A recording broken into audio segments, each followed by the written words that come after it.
very lucky in life. One may argue for years, for decades, about the unpredictability and arbitrariness of many people's destiny as a result of the will of the capricious and quick-tempered Roman goddess of fortune. And, in fact, a quick turn of fate on the long, winding road of life may lead, more than once, either to an unimpeded journey to success or to a humiliating fall into a monotonous existence. By no means is everyone who is able to correctly spin their own wheel of fortune able to stay in the saddle for long and take their own destiny by the reins to surely guide their horse along the required road. But constant, hard, and dedicated work, loyalty to the ideals you have chosen, and perseverance in achieving goals on the basis of deep academic knowledge invariably leads to the possession of those qualities necessary for a well-deserved success.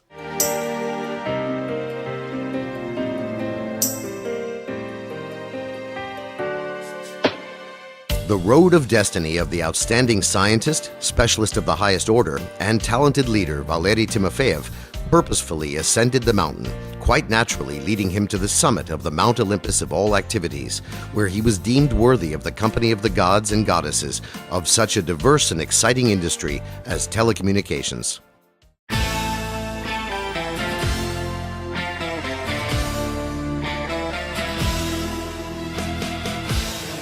He initiated the preparation of various recommendations, contributions from the Soviet Union, from Russia, in order that Russian telecommunications looked good at a global level.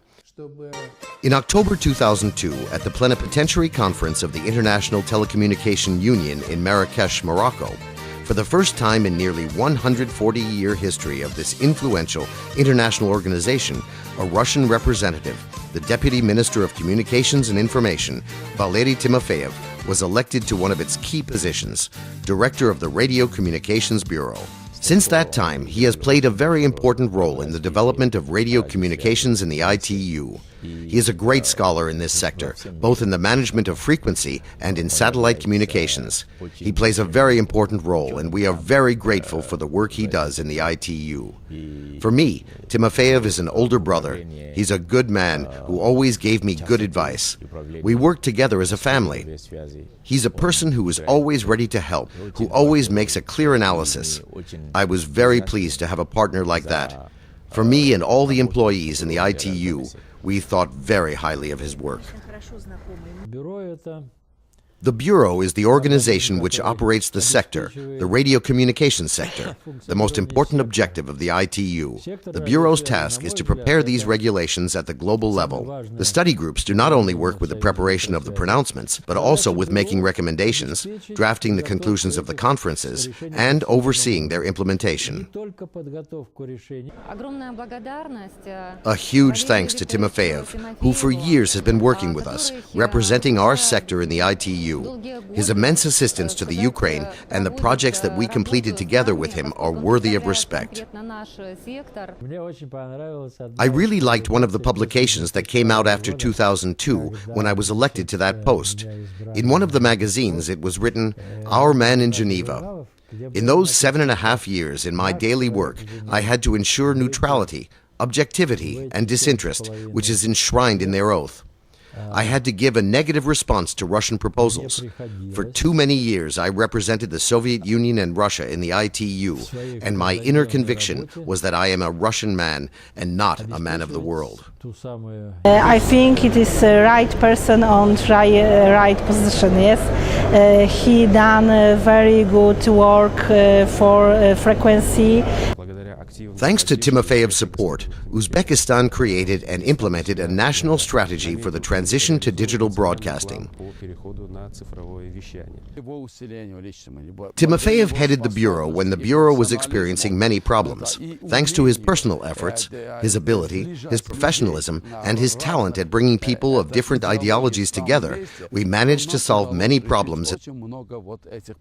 Where I was already working at that time. So my chance was to become his deputy, and then finally I could, on a daily basis, see that how much competent, how much wise, how much able to to manage the directorship of the bureau, Mr. Timofeev. You know, of an opinion, but I guess that the work that he's doing is a very good job that he's doing in radio, and we believe that with all the support of other countries, including ourselves, he would do a lot. These are the kinds of people that our country has the right to be proud of. The kind of direct contribution he has made to the work of the ITU. He was able to construct this work in directions so smoothly and accurately that it could never be questioned. Plenipotentiary Conference, we certainly welcomed his election, and over the last 8 years he has performed his duties extremely well. Exactly 4 years later, in Antalya, Turkey, Valery Timofeev's candidacy for a second term was supported by 100% of the participants. He was re-elected without a single dissenting vote. Unlike all the others who were re-elected, this is an indicator of the respectful attitude towards him, and we are proud of this attitude to the country shown by the administration. When I came to the Bureau, the applications for satellite networks had been lined up for processing for up to 3 years. Today, not a single application waits more than 4 months, as is set out in the radio regulations. No longer does such a thing as a line exist. The ITU is that kind of an organization which is difficult to get into and in which it's difficult to work. But they don't accept walk-ins from the street. They take only those who, after long years of hard work, are firmly established as first-class specialists, like Timofeev. Further development of satellite communications wouldn't have been possible. Working in a team with Timofeev on the one side is simple when you understand the problems, but when there are difficulties, then Timofeev is tough. He doesn't pay attention to regalia and always requires a 100% return. This is a man who by 8 a.m. has found the time to read all the documents. I was able to maintain and develop the positive attitude and spirit in the office which was there prior to my arrival, and now it's even on a higher level. На высоком уровне.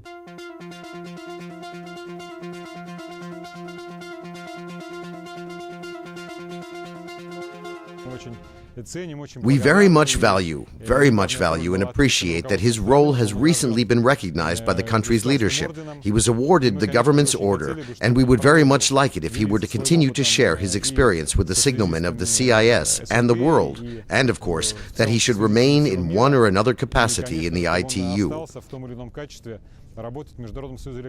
For his great contribution to science and to developing cooperation with international organizations, the high professionalism of Valery Timofeev was awarded the Order of Friendship of the People, the Badge of the Distinguished Signalman of Russia, the Silver Medal of the ITU, and an honorary diploma, the International Radio Consultative Committee of the ITU.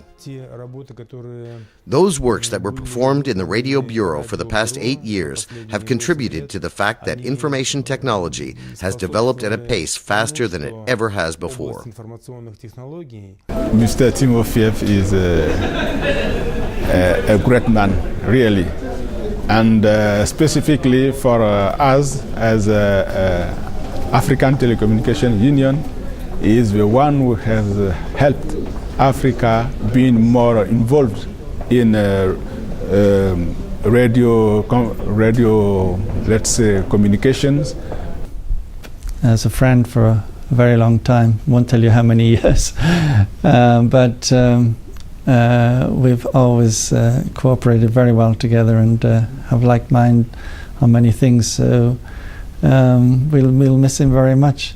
He's contributed a lot to the ITU, and hopefully he'll still be able to provide some contribution in the future after he finishes as the director of the Radio Bureau.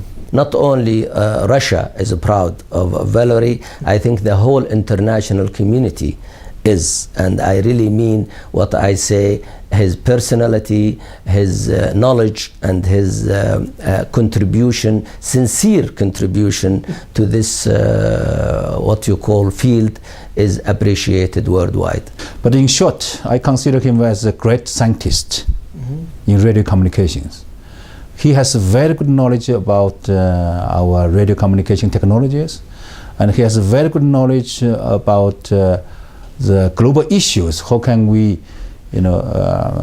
deal with this spectrum with new requests for modern technologies, and take care of also those existing need for those technologies still valid today, and a lot of conflict. And he has a long story of his experiences to take care of very complicated issues in various roles, as I mentioned, as a national delegate, as an expert, but most of important thing is as a leader in this field. In the scientific archives of Valery Viktorovich, there are more than 60 scientific publications on various aspects of radio communications and radio broadcasting, satellite communications, frequency planning, EMC, and international cooperation in the field of communications. He is co-author of 5 treatises and holder and co-holder of 9 patents for various inventions in the field of radio communications. He is an active member of the International Academy of Communication and a member of the Academy of Cosmonauts. Valery Viktorovich has a rare combination of 2 qualities. In recent years, many countries put emphasis on the fact that the manager must be able to lead, and often there are times when being able to lead, the manager does not understand the intricacies of the processes occurring in the organization. Timofeev is a unique man who knows how to lead and understands the problems associated with the use of the radio spectrum and satellite orbits. His calmness, his thoughtfulness, these have always inspired great respect in those people who have spoken with him and have always noted the extraordinary professionalism of this man. He is a treasure, not only to Russia, but also for international cooperation. He does what was not possible for all his predecessors put together to accomplish. His authority is unconditional and unquestionable. His personal human qualities deserve to be imitated. About 20 years, and I've seen him in many occasions, and what I really appreciate in his personality is his ability to manage all scientific, technical, regulatory and legal issues with a lot of diplomatic skills, and I think he has given an outstanding contribution to the ITU in all these issues. And certainly we are all disappointed that he cannot be the BR director forever. But of course it's only 8 years terms, and we certainly wish he can continue after the end of this year to the ITU work as he has done in the last 30 years. I cannot say anything more than saying that he is a close friend to all of us, a close friend to the government of UAE, to my personally. Well, I congratulate him for having served such a long time and having served with such excellent record. And also it must be pointed out that under his leadership and with the cooperation of all the members, the world has now come to realize that there is a great deal of merits in trying to have a very much more efficient utilization of the spectrum. Yes, it will be great for us because if we can participate in Russia in your celebrations. We really love and respect him. A couple of words cannot express how grateful we are to him for the fruitful cooperation within the framework of the Radio Bureau of the ITU. With his help, we have overcome many technical challenges and nuances of working together. He's very popular. Hundreds of people ask him questions, and he can find the time for all. Job for running this kind of conference. So I could done well when I was a study group chairman. That I all learned from Mr. Timofeev. Both as a professional and as a person, I have the highest regards for him. I have known Mr. Timofeev from quite a long time in my participation in international ITU meetings. And I found that Mr. Timofeev was like a mentor to me because of the way of his approach to solve problems, because of his extensive knowledge of the radio communications. This is a unique person for his knowledge of the international radio regulations. Such people in the world are few and far between. Valery Timofeev, as a professional and a traveler, sails his ship on the course that was once chosen. The barometer shows all clear, and it is still too early to think about entering into a peaceful harbor.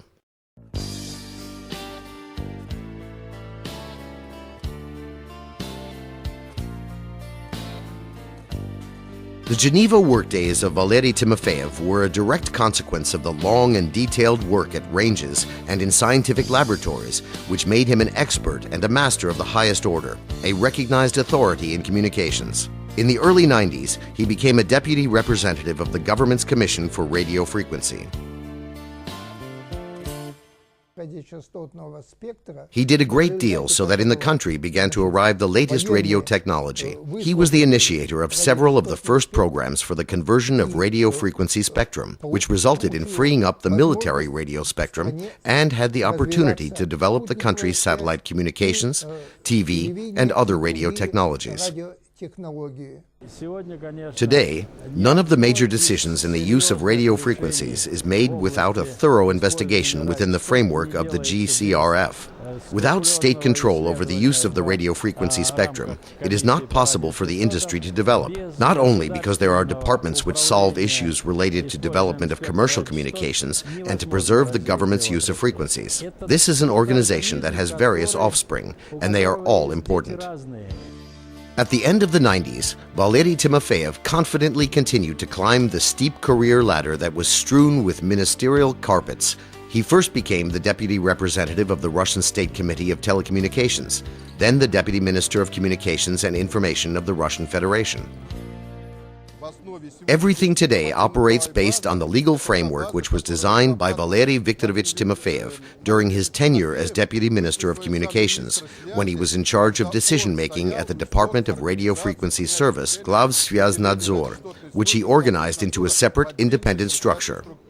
In 2004, when Valery Timofeev was the Deputy Minister, Leonid Ryman, Minister of Communications and Information of the Russian Federation, recommended his nomination as Director of the Radio Bureau of the International Telecommunication Union.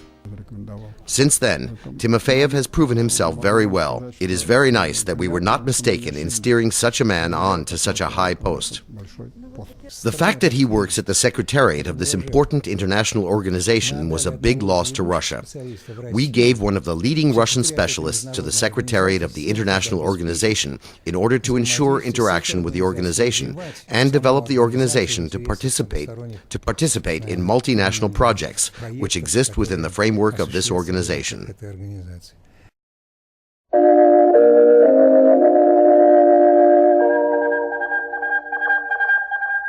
While studying in the well-known Moskovsky Electrotechnical Institute of Communications in the early 60s, Valery Timofeev qualified for on-the-job training in the then still young, but already widely known to interested circles, Scientific Research Institute of Communications, SIRC. I came into the SIRC on December 14th for my pre-diploma practical work. At that time, this was a requirement. We were immediately placed into the ranks of the staff as part-time senior technicians and worked until defending our diplomas. I got into a good team, the 5th Laboratory, led by Viktor Vasilievich Petrov, and I ended up in Mikhail Valentinovich Brodsky's group, which developed low-channel radio relay lines. My graduation thesis was on one of these radars. While at the institute, Valery meets a young student at the Faculty of Economics, Alina, who becomes his sole muse and companion at all times. After I defended my diploma and we moved to Golitsino, the range, there I had to change the profile of my work, because at first they planned to create a special laboratory for low-channel devices, but it was never created. There was a choice, either go to work on the antenna or get into radio measurements.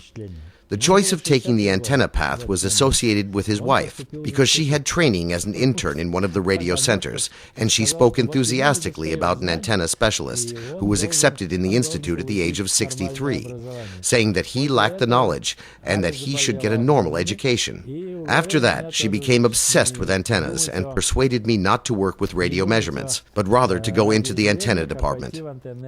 Starting with practical antenna testing, the engineer Timofeev just 3 years later became a senior engineer, then chief designer, and a senior researcher. He headed the Department of Electromagnetic Compatibility, and we worked closely with him, developing the working norms of frequency spatial placement between apparatuses. These are the main documents that allow for the prospect of allowing frequency channels to apparatuses that are put into operation. He continued to actively participate in international activities, working at all international radio conferences, serving in the post of chairman. In 1970, upon finishing the All-Union Academy of Foreign Trade, he received a degree in economics of international standards. Valery moved to Geneva for 4 years, where he worked as an engineer of the Secretariat of International Frequency Registration Board of IT, the union which he knows firsthand, having started working with this organization back in 1968. But more on that later. For now, let us return to SIRC. In SIRC, he left behind a great contribution in certain works that are now still very important: work at the range and doing research. Long and fruitful activities in SIRC led to the development of international relations for Valery Timofeev. And to the cities and towns of his youth, he added cities and towns from all the world, as he traveled over those years to dozens of countries. I included him for the first time as a member of a delegation in the ITU. Here, for the first time in the history of telecommunications, the Americans carried out coordination between the American system of Intelsat and our fixed stations. After years of work in SIRC, Timofeev accumulated vast experience in the field of radio wave distribution, the planning and use of radio frequencies, the development of international standards for the EMS, the design of satellite communications, and television and radio broadcasting.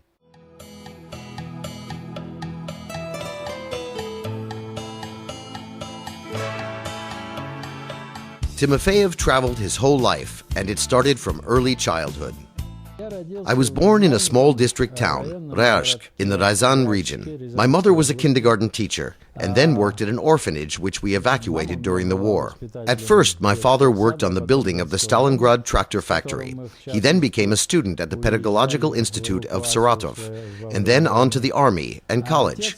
When I showed up in this world, he was the director of a school. In 1937, he was appointed as head of the District Department of Education and was sent on a 3-month course, and when he returned, all the district leadership had been destroyed. After that, my father changed his profession in compliance with orders from the current district leadership. When the Germans were within 30 kilometers from the city, he went on to work at the district prosecutor's office and continued to work there until the end of his life. This was the reason that we moved so often from one place to another. Choosing a career for Timofeev was a difficult matter, although yearnings for a technical profession were first evident when in school. It was purely by accident. In school, I was interested in 2 things, radio and physics. When something happened in the old building with the electricity or the breakers, they always pulled me out of class, and we went and repaired the wiring. It was clear that I was not destined for the liberal arts, but technology. After the 10th grade, I had the following choice: either the Moscow Economic Institute of Communications, MEIC, or the Automotive Mechanical Institute. My father and I arrived in Moscow and went to the Automotive Mechanical Institute because this was closer to my heart. We had had automotive courses in school. But they said that there was no dormitory and they would never have one. So then we went to the MEIC, and they said that they would have a dormitory in 1 year. This was a factor that tipped the scales in favor of the Institute of Communications. By then it was already clear that if communications would be my main occupation, then all other interests would simply be hobbies.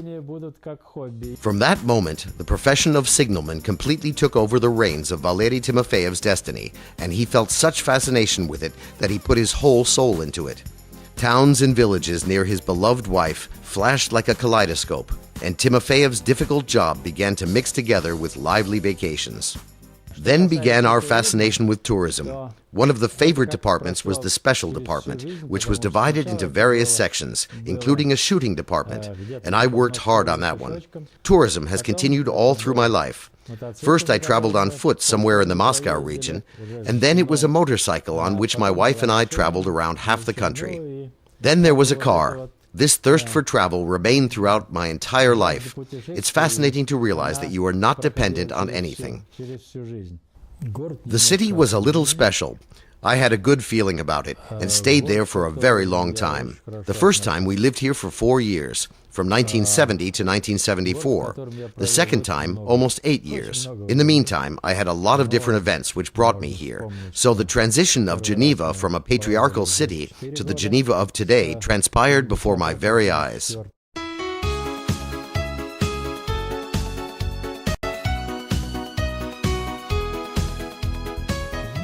My wife and I met in the dormitory. This year we will have been together for 50 years, and each was unique. Most were good, although there were difficult moments.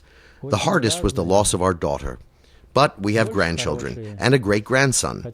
These 50 years we have spent together not only as a family, but also as colleagues at work. In science, we worked in the same laboratory until I left, and we spent 10 years at the range after the institute. It seems to me they complement each other. They are quite different. My grandmother is not always the most cheerful one around company. However, grandfather is vivid and emotional. But they can easily talk on any subject, from politics and the creation of the earth to detective novels they've read. We love you very much and wish you the very best. 50 years together. That figure alone speaks volumes. Valery Timofeev, a man who gets lost in his work. In those rare moments of leisure, he takes active holidays. In the past, there was skiing in the winter, swimming pool, just a walk, and some travel to the outlying areas of Geneva. If the grandchildren came, we drove to places where Suvorov was. We went to the Museum of Telecommunications and Transport in Lucerne, real locomotive wagons, automobiles, and communications. Friends are the great wealth of the family Timofeev. Communication is valued more with each passing year. My grandfather and my grandmother always loved lots of company. Often at Christmas, the family gathered. They celebrated birthdays, and my mom carried on this tradition from them. On birthdays and New Year's, we always had a lot of new guests.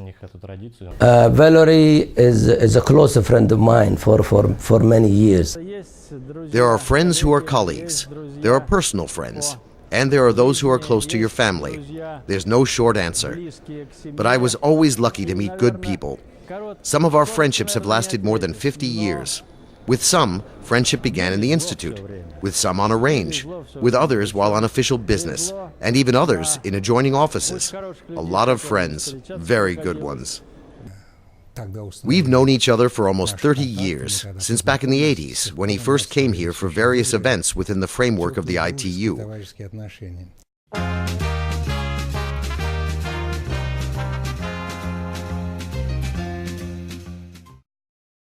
I am amazed by the abilities of fourth-generation parts, i.e., the satellite segment, which today can provide personal communication and elements of personal communications without replacing terrestrial communications, which earlier couldn't have been imagined. So that instead of a 30-meter antenna, you work your handheld terminal and provide audio and data communications.